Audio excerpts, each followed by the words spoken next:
Bashundhara LP gas, ভরসা রাখুন, স্বাচ্ছন্দ্যে থাকুন।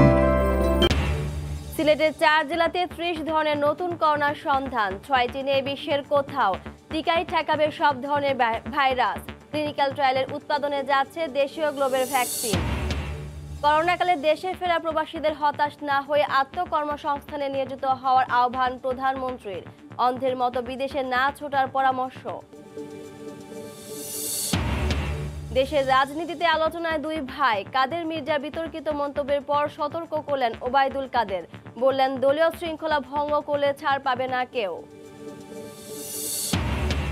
প্রতি 3 মিনিট পর পর স্টেশনগুলোতে মিলবে মেট্রো রেল। এপ্রিলে ট্রায়াল রান পরিকল্পনায় পরিবর্তন। বাড়ানো হয়েছে পরীক্ষামূলক চলাচলের পরিধি। এবং টনকে টন ভারতীয় পেঁয়াজ আমদানিতে দেশের বাজারে পড়ে গেছে দাম। মনে 200 টাকা কমায় হতাশ চাষি। লাখ লাখ টাকা ক্ষতির শঙ্কায় পাইকাররা।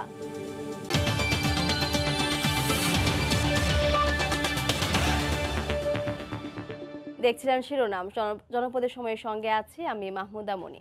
বসুন্ধরা এলপি গ্যাস, ভরসা রাখুন, স্বাচ্ছন্দ্যে থাকুন। সিলেটে মিলেছে নতুন 30 ধরনের করোনা। এর মধ্যে 6টি বিশ্বের কোথাও পাওয়া যায়নি। বাকি 24টি বাংলাদেশে একেবারে নতুন। পরিবর্তিত এই 30 ধরনের করোনা ভাইরাসের সন্ধান পেয়েছে শাহজালাল বিজ্ঞান ও প্রযুক্তি বিশ্ববিদ্যালয়ের জেনেটিক্স, ইঞ্জিনিয়ারিং ও বায়োটেকনোলজির বিভাগের একদল গবেষক। এদিকে কোভিড-19 জিনোমে পরিবর্তন এলেও টিকার কার্যকারিতায় তেমন একটা প্রভাব পড়বে না বলে মনে করেন বিশেষজ্ঞরা। বিস্তারিত ইকরামুল কবিরের রিপোর্টে ছবি তুলেছেন নৌশাদ আহমদ চৌধুরী। করোনা ভাইরাসের জীবন রহস্য উন্মোচন করতে গিয়ে সবের গবেষকরা সিলেট বিভাগের 4 জেলায় 30 ধরনের করোনা ভাইরাসের নমুনা পেয়ে বিস্মিত হয়েছেন।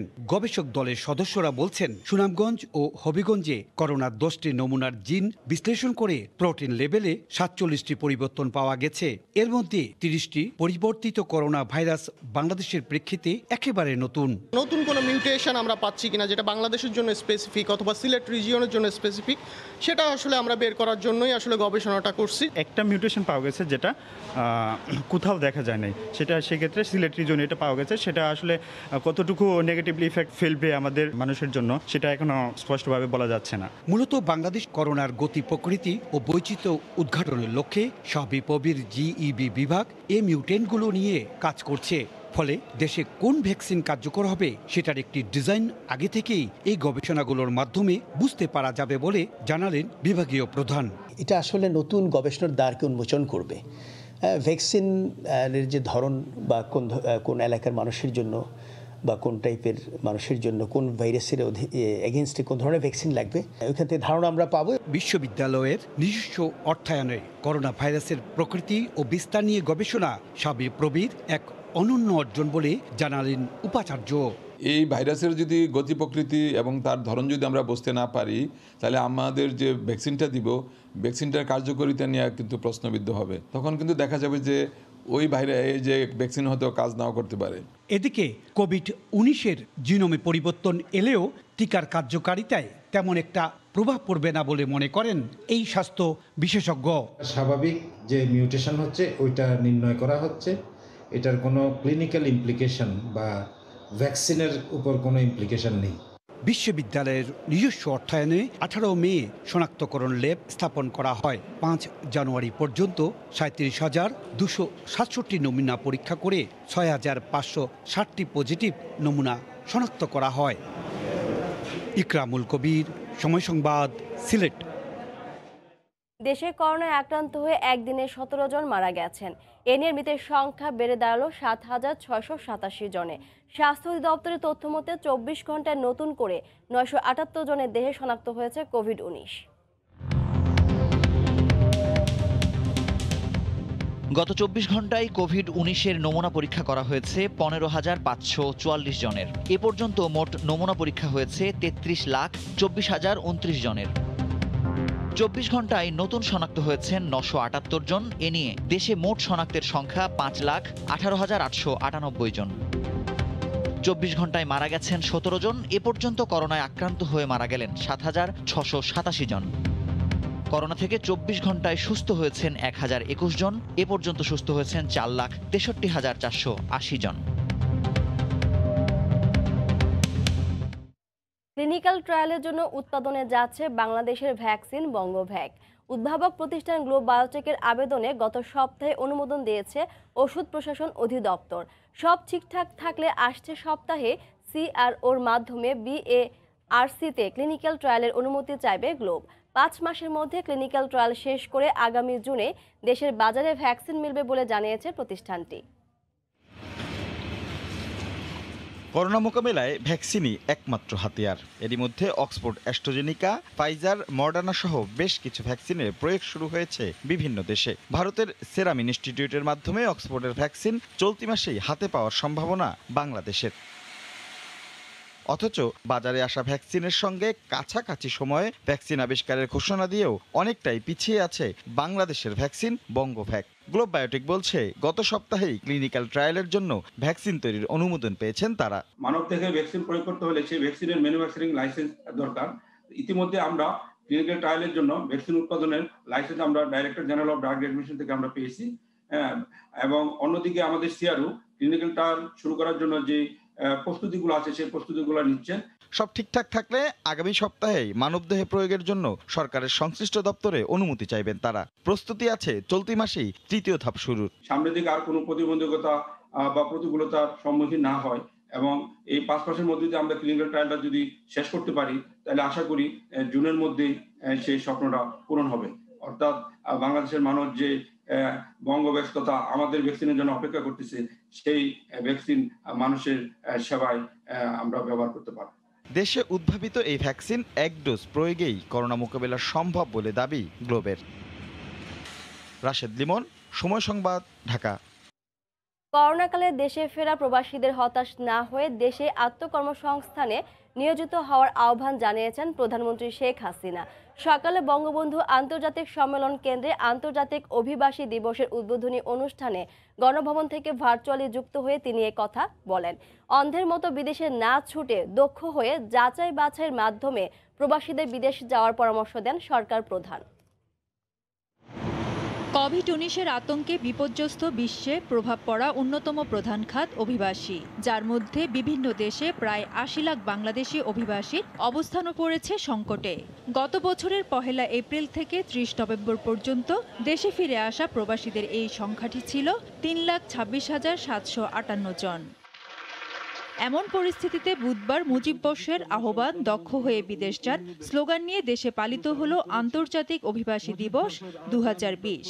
রাজধানীর বঙ্গবন্ধু আন্তর্জাতিক সম্মেলন কেন্দ্রে অনুষ্ঠিত এই উদ্বোধনী অনুষ্ঠানে গণভবন থেকে ভার্চুয়ালি যুক্ত হন প্রধানমন্ত্রী শেখ হাসিনা। করোনা ভাইরাসের কারণে আমি জানি অনেক জায়গায় অর্থনীতি স্থবির হয়ে গেছে, কাজে অনেকেই আজকে করোনার কালে কাজ হারাচ্ছেন। যারা দেশে ফিরে আসছেন তাদের প্রণোদনা দিচ্ছি, নিজেরা কিছু কাজ করতে পারেন, আপনারা সেটা করতে পারবেন। কাজে এখানে হতাশ না হয়ে আপনারা পূর্ণ উদ্যমে আবার নিজেরাই নিজের দেশে কাজ করেন। আওয়ামী লীগ সরকার প্রবাসীদের কল্যাণে প্রশিক্ষণ কেন্দ্র, ব্যাংক ঋণ দেয়া ছাড়াও নানা সহায়তার ব্যবস্থা করেছে উল্লেখ করে শেখ হাসিনা প্রত্যেক কর্মীকে দক্ষ হয়ে বিদেশ যাওয়ার নির্দেশ দেন। আওয়ামী লীগ যখন সরকারে আসে তখন থেকেই আমরা প্রবাসীদের কল্যাণে যেমন কাজ করেছি, পাশাপাশি আমরা দেশের ভিতরে কর্মসংস্থানেরও ব্যাপক সুযোগ সৃষ্টি করে দিয়েছি। কে কি কাজ করবেন সেই কাজে একটা যোগ্যতা অর্জন করা, যাতে করে বাইরে যেয়ে তাদেরকে কোনো বিপদে পড়তে না হয়, সেই দিকে আমরা বিশেষভাবে পদক্ষেপ নিয়েছি। এর আগে অনুষ্ঠানে প্রধানমন্ত্রীর পক্ষে প্রবাসী কর্মী সন্তানদের শিক্ষাবৃত্তি চেক, সিআইপি ক্রেস্ট ও সনদ তুলে দেন প্রবাসী কল্যাণ ও বৈদেশিক কর্মসংস্থান মন্ত্রী ইমরান আহমদ। ফেরদৌস লিপি, সময় সংবাদ, ঢাকা। সৌদি সরকার নিষেধাজ্ঞা প্রত্যাহারের পর দেশটির সঙ্গে বাংলাদেশের ফ্লাইট চলাচল শুরু হয়েছে। বুধবার ভোরে ও গতরাতে সাউদিয়া এয়ারলাইন্সে 2টি ফ্লাইট ঢাকা ছেড়ে যায়। রাত 12:30টায় বাংলাদেশ বিমানের আরও 2টি ফ্লাইট রিয়াদ ও দাম্মামের উদ্দেশ্যে ছেড়ে যাওয়ার কথা রয়েছে। এতে স্বস্তি ফিরেছে দেশে আটকে পড়া সৌদি প্রবাসীদের মাঝে। রিয়াদ থেকে বিস্তারিত জানিয়েছেন আরিফুর রহমান। সাময়িক বন্ধ থাকার পর বাংলাদেশ বিমানের যে ফ্লাইট শিডিউল সেটি কিন্তু ঘোষণা হয়েছে এবং সেই শিডিউল অনুযায়ী কিন্তু ইতিমধ্যে বাংলাদেশ বিমানের যে ফ্লাইট সেটি কিন্তু 6 তারিখ থেকে যে শিডিউল পূর্ব ঘোষিত সেই শিডিউল অনুযায়ী কিন্তু যাত্রীরা আসার যে পরিকল্পনা সেটি কিন্তু আজকে থেকে শুরু হচ্ছে। যদিও বিভিন্ন ট্রাভেল এজেন্সিতে যে বাংলাদেশ বিমানের যে টিকিট সেটি কিন্তু আপাতত পাওয়া যাচ্ছে না। মাসের শেষ দিকে 20-22 তারিখের মধ্যে থেকে কিন্তু যে স্বাভাবিক যে রেট সেই রেটে কিন্তু টিকিটগুলো পাওয়া যাচ্ছে। কিন্তু বাংলাদেশ বিমানের একটি বিষয় এখানে থাকা প্রবাসীরা জানিয়েছেন যে পছন্দের তালিকা থাকার পরেও কিন্তু তারা অনেক ক্ষেত্রে টিকিট সংগ্রহ করতে পারছেন না। যদিও বাংলাদেশ বিমান কর্তৃপক্ষ এই বিষয়টি নিয়ে বলেছে যে তাদের যে পূর্বে ক্রয়কৃত যে টিকিটের যাত্রী আছে তাদেরকে কিন্তু প্রায়োরিটি দেওয়া হচ্ছে, যার কারণে কিন্তু আসলে যে লোকাল মার্কেট অর্থাৎ বিভিন্ন ট্রাভেল এজেন্সিতে যে টিকিট থাকার কথা সেটি কিন্তু এক ধরনের সাময়িক সংকট আছে। অনেক প্রবাসী বাংলাদেশি আছেন যারা কিন্তু দেশে যাওয়ার জন্য তারা প্রতিনিধি টিকিট সংগ্রহ করছেন। বাংলাদেশ টিকিট না পাওয়াতে তাদের এক ধরনের হতাশা লক্ষ্য করা গেছে। আগামী দিনগুলোতে করোনা যে প্রাদুর্ভাব বা করোনা যে মহামারী সেটি যদি একেবারে কমে যায় সেক্ষেত্রে হয়তো এই বাণিজ্যিক ফ্লাইট যে চলাচলের সিদ্ধান্ত সেটি কিন্তু সবসময়ের জন্য স্বাভাবিক থাকবে বলে মনে করছেন এখানে থাকা প্রবাসীরা। রিয়াদ থেকে আরিফুর রহমান, সময় সংবাদ। প্রতি 3 মিনিট পরপর থামবে ট্রেন, নির্দিষ্ট স্টেশন থেকে উঠবেন যাত্রীরা। সেই লক্ষ্য নিয়ে দেশে এপ্রিলে পরীক্ষামূলকভাবে চলবে মেট্রো রেল। উত্তরা 3টি স্টেশনে ট্রায়াল রানের পরিকল্পনা থাকলেও আরও 2টি বাড়িয়ে সংযুক্ত করা হবে মিরপুরকেও। এরই মধ্যে 52 ভাগ কাজ শেষ হওয়ার কথা জানিয়েছে কর্তৃপক্ষ। রাশেদ লিমনের রিপোর্ট। লক্ষ্য এপ্রিলে পরীক্ষামূলক চলাচল, তাই ব্যস্ততার শেষ নেই। প্রথম 3টি স্টেশন আপাতত তৈরি হচ্ছে সেই উদ্দেশ্যেই। রেল লাইনের ঠিক নিচেই হচ্ছে স্টেশনগুলো, আর এরই মধ্যে অবকাঠামোগত যে কাজগুলো এগিয়ে গেছে সেখানে কিন্তু স্টেশনের সিঁড়ি, টিকিট কাউন্টার সহ অন্যান্য যে আনুষঙ্গিক জায়গাগুলো রয়েছে সেগুলো কিন্তু প্রস্তুত করা হচ্ছে। এছাড়া টিকিট কাউন্টার তো থাকছেই, যাত্রী ওঠানামায় সিঁড়ি, এসকেলেটর সহ থাকবে লিফটের ব্যবস্থাও। প্রতি 3 মিনিট পর পর যে ট্রেন থামবে সেই যাত্রী ওঠানামা নির্বিঘ্ন করতে থাকবে বিশেষ ব্যবস্থা। রাখা হয়েছে পর্যাপ্ত আলো বাতাস চলাচলেরও ব্যবস্থা। উত্তরার এই 3টি স্টেশনে সরেজমিনে গেলে এমনটাই চোখে পড়বে। কর্তৃপক্ষ বলছে সব ঠিকঠাক থাকলে ট্রায়াল রানটা হবে নির্ধারিত সময়ে, তবে পরিকল্পনায় কিছুটা পরিবর্তন আনার কথাও ভাবছেন তারা। নগরবাসীকে পরীক্ষামূলক চলাচল সচক্ষে দেখাতে পরিধি আরও বাড়ানোর কথা ভাবছেন তারা। উত্তরা উত্তর, উত্তরা সেন্টার, উত্তরা দক্ষিণ, এই 3টা নিয়েই আমাদের ট্রায়াল রান করার জন্য পরিকল্পিত। কিন্তু আমরা চেষ্টা করছি যে এটাকে আর একটু বাড়িয়ে আমরা একটু শহরের ভিতরে যদি এটা ট্রায়াল রানটা চলে তাহলে শহরের ভিতরে মানুষ এই ট্রেনগুলো দেখতে পারবে। মোট 16টি স্টেশনের প্রতিটিরই কাজ এখন চলমান। এরই মধ্যে 5টি প্ল্যাটফর্মের অবকাঠামো শেষ, আর বাকিগুলোর পিলার বসে গেছে। কোনো জায়গায় আমরা প্ল্যাটফর্ম পর্যন্ত নির্মাণ করে ফেলেছি। প্রথম 5টা স্টেশনের দিকে গেলে দেখবেন যে এই অবস্থা আছে। তার পরবর্তীতে যখন আগারগাঁও থেকে পরবর্তীতে যখন আসবেন সেখানে যে স্টেশন পিয়ার বলি বা স্টেশন কলামগুলো বলি যে সেইগুলির কাজ চলছে। ডিসেম্বরে প্রথম লটের 5টি রেল জাপানে তৈরি হবে বলেও মেট্রো রেল কর্তৃপক্ষ নিশ্চিত করেছে। রাশেদ লিমন, সময় সংবাদ, ঢাকা। দেশের রাজনীতিতে আলোচনায় 2 ভাই। নোয়াখালীতে ছোট ভাই কাদের মির্জার বিতর্কিত মন্তব্যের পর সতর্ক করলেন বড় ভাই আওয়ামী লীগের সাধারণ সম্পাদক ওবায়দুল কাদের। বললেন, দলীয় শৃঙ্খলা ভঙ্গ করলে কেন্দ্র থেকে তৃণমূলে ছাড় পাবে না কেউ। ভোটের রাজনীতি নিয়ে আওয়ামী লীগের বিরোধী পক্ষ এতদিন সরব থাকলেও এবার আলোচনায় দলের সাধারণ সম্পাদক ওবায়দুল কাদেরের ছোট ভাই আব্দুল কাদের মির্জা। দলের নির্বাচন নিয়ে তিনি যে বক্তব্য দিয়েছেন তা রীতিমতো আলোড়ন তুলেছে। সামাজিক যোগাযোগ মাধ্যমেও ভাইরাল হয়েছে মির্জার বক্তব্য। বিএনপি বলে গাড়ি ভাঙিয়ে দিছে, কোন ভাঙছে? নিজে একটা মেয়েগুলি গাড়ি ভেঙছে। 2-3টা এমপি আছে বালা বৃহত্তর নোয়াখালীতে, আর সব ফেয়ার ইলেকশন হলে পৌরসভার মেয়র প্রার্থী হয়ে নির্বাচনী মাঠে দেয়া বক্তব্যে বাদ যায়নি সরকারের সমালোচনাও। তিনি বলেন, স্পষ্ট কথা বলতে তিনি কাউকেই ভয় করেন না। এই অরাজকতা দেশে চলতে পারে না। আমি শেখ হাসিনার কাছে একটা চিঠিও লিখেছি, আমি অভিযোগ করেছি, দেখি কি করা যায়। মন্ত্রী মহোদয়কে বলছি যে দেখবো কি করে, দেখি। আমি কাউকে ভয় করি না। ছোট ভাইয়ের এমন কাণ্ডের বিষয়ে জানতে চাইলে ভাই ওবায়দুল কাদের বলেন, সে যেই হোক দলীয় শৃঙ্খলা ভঙ্গ করলে কেউ ছাড় পাবে না। আমরা কেউই নিয়ম শৃঙ্খলার ঊর্ধ্বে নয়, দলের শৃঙ্খলা মেনে চলতে হবে। সভানেত্রী শেখ হাসিনাও দলীয় শৃঙ্খলা ভঙ্গের অভিযোগে তিনি যে কোনো ধরনের শাস্তিমূলক ব্যবস্থা নিতে পারেন। আগামী 16 জানুয়ারি নোয়াখালীর বসুরহাট পৌরসভা নির্বাচনকে সামনে রেখে প্রধান দুই দলের মেয়র প্রার্থী সহ অন্যান্য কাউন্সিলর প্রার্থীরা চালিয়ে যাচ্ছেন নির্বাচনী প্রচারণা। তবে নির্বাচনী প্রচারণা ছাপিয়ে মির্জা কাদেরের বক্তব্যই এখন talk of the country. Afzal Hossain, সময় সংবাদ। ভারত থেকে আমদানিতে চট্টগ্রামের খাতুনগঞ্জে আবারও অস্থির হয়ে উঠেছে পেঁয়াজের বাজার। ব্যবসায়ীদের দাবি, ভারতের পেঁয়াজের দাম অনেক বেশি। অন্যদিকে অন্যান্য দেশ থেকে আনা পেঁয়াজের দাম একেবারে কমে গেছে। এতে লাখ লাখ টাকা ক্ষতির মুখে পড়েছেন তারা।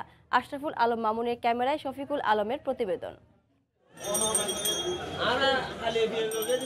ভারত রপ্তানি বন্ধের পর অস্থির হয় দেশের পেঁয়াজের বাজার। সেই বাজার স্থির হয় দেশীয় ও বিশ্বের নানা দেশের পেঁয়াজে। কিন্তু 1 জানুয়ারি থেকে আবার ভারতীয় পেঁয়াজ চট্টগ্রামের খাতুনগঞ্জে। তাই অস্বস্তিতে ব্যবসায়ীরা। একে তো দাম বেশি, আর অন্যান্য দেশের পেঁয়াজের দাম কমে যাওয়ায় ব্যাপক ক্ষতির মুখে ব্যবসায়ীরা। ভারতের পেঁয়াজ আসবে বলছে, তখন থেকেই বেচা বিক্রিটা হঠাৎ করে বন্ধ হয়ে গেছে। আমাদের সরকার নিয়ে এটা আলোচনা করা দরকার ছিল যে আমরা বা রমজান আগে করে পেঁয়াজ নিব, বা আমাদের এই পেঁয়াজগুলো যদি বিক্রি হয় তখন আমরা পেঁয়াজটা নিব, এরকম করে আলোচনা হয় নাই। এই যে ভারতের মাল আসায় অস্থিতিশীল পরিস্থিতি শুরু হয়ে গেছে এখন সব দিকে এক কথায় পেঁয়াজের মার্কেট ধস নামছে। খাতুনগঞ্জে চীনের পেঁয়াজ 20 টাকা, মিশর 30 টাকা, আর হল্যান্ডেরটা বিক্রি হচ্ছে 25 টাকায়। কিন্তু ভারতীয় পেঁয়াজ বিক্রি হচ্ছে 45 থেকে 48 টাকায়। ব্যবসায়ীরা বলছেন, স্থায়ী সমাধানে ভারতীয় পেঁয়াজ আমদানি নিয়ে নীতিমালা করা প্রয়োজন। আমদানিতে এখন আমাদের দেশে ভরপুর, কিন্তু কোনো বাইরের এখন বর্তমানে ইন্ডিয়ান পেঁয়াজের প্রয়োজন নেই। আর ইন্ডিয়ান পেঁয়াজটা আসনে, কিন্তু এটা আরও আতঙ্ক হয়ে গেছে। মানুষ কৃষকেরা উঠাইতেছে না, ঠিকভাবে দাম পাইতেছে না। তাদের মনে করেন 1200-1300 টাকা পড়তা, এখন হাটে বাজার 1000 টাকা। চট্টগ্রাম বন্দরে এখনও বিভিন্ন দেশে 34,000 মেট্রিক টন পেঁয়াজ খালাসের অপেক্ষায় রয়েছে। ভারতের কারণেই বারবার অস্থির হচ্ছে দেশের পেঁয়াজের বাজার। একদিকে ক্ষতিগ্রস্ত হচ্ছে কৃষকরা, অপরদিকে ব্যবসায়ীরা। এ অবস্থায় ব্যবসায়ীদের দাবি, সরকারকে নির্ধারণ করতে হবে ভারতীয় পেঁয়াজ কখন আমদানি বন্ধ থাকবে এবং কখন খোলা থাকবে। শফিকুল আলম, সময় সংবাদ, চট্টগ্রাম। এদিকে কয়েকদিনের ব্যবধানে নওগাঁয় মন প্রতি 200 টাকা পড়ে গেছে দেশীয় পেঁয়াজের দাম। চাষিরা প্রান্তিক হাটে পেঁয়াজ নিয়ে এসে হঠাৎ দরপতনে হতাশ। চড়া দামে বীজ কেনায় খরচ বাড়ায় লোকসানের শঙ্কা তাদের। নওগাঁ থেকে এমআর রকির রিপোর্ট। ক্ষেত থেকে তোলা 5 মণ পেঁয়াজ বিক্রির জন্য নওগাঁর বদলগাছির গোবর চাপা হাটে আনেন কৃষক আবুল কালাম। এক সপ্তাহ আগে 1300 টাকার পেঁয়াজ মণ প্রতি 200 টাকা কমে বিক্রি করতে বাধ্য হন।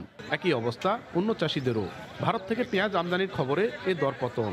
আমরা তো পেঁয়াজ আমরা কিনে খাইছি 80 টাকা 100 টাকা কেজি, কিন্তু এখন আমরা বেচার সময় যায় দাম অনেক কম পাচ্ছি। ইন্ডিয়া থেকে পেঁয়াজ আনতেছে, আমরা তো মরে আমরা শেষ হয়ে যাব। আমরা কৃষকরা মরে আমরা শেষ হয়ে যাব।